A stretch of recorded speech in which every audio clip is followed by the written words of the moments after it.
বর্তমানে সোশ্যাল মিডিয়ায় ১১ বছর বয়সী শুভা নামের মেয়েটিকে নিয়ে আলোচনা সমালোচনায় ভরপুর।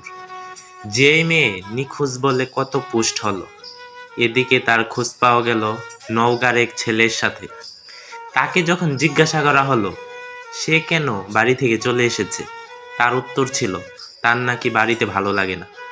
অথচ শুনলাম মেয়েটার মা ক্যান্সারের রোগী। এই তো বর্তমান পরিস্থিতি। এরপর কোনো মেয়ে বা ছেলে সত্যিই নিখোঁজ হয়, আর কি কেউ খুঁজতে যাবে? সবার ধারণা একটাই হবে, হয়তো কারো সাথে চলে গিয়েছে।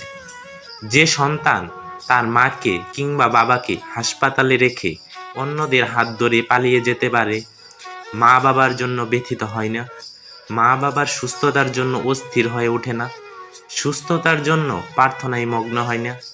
তাহলে বুঝতে হবে সেখানে মা বাবারও দায় রয়েছে, সুশিক্ষার ঘাটতি রয়েছে। তাকে হয়তো হজরত বায়েজিদ বুস্তামির জীবনী বা ঘটনা শোনানো হয়নি বা জানানো হয়নি, যে বায়েজিদ বুস্তামির মা ঘুমের ঘরে পানি খেতে চেয়েছিলেন বলে সারা রাত মায়ের জন্য পানির গ্লাস হাতে দাঁড়িয়েছিলেন মায়ের শিয়রে। মাকে ডেকে পর্যন্ত দেননি যাতে মায়ের ঘুম নষ্ট না হয়, দাঁড়িয়েছিলেন যাতে মমতাময়ী মা পানি খেতে চাওয়ার সাথে সাথে পানি দিতে পারেন। শুভা মেয়েটি যে ঘটনা ঘটিয়েছে তার দায়ভার আমাদের সকলের, কারণ আমরা আমাদের সন্তানদের সুশিক্ষায় শিক্ষিত করতে পারি না।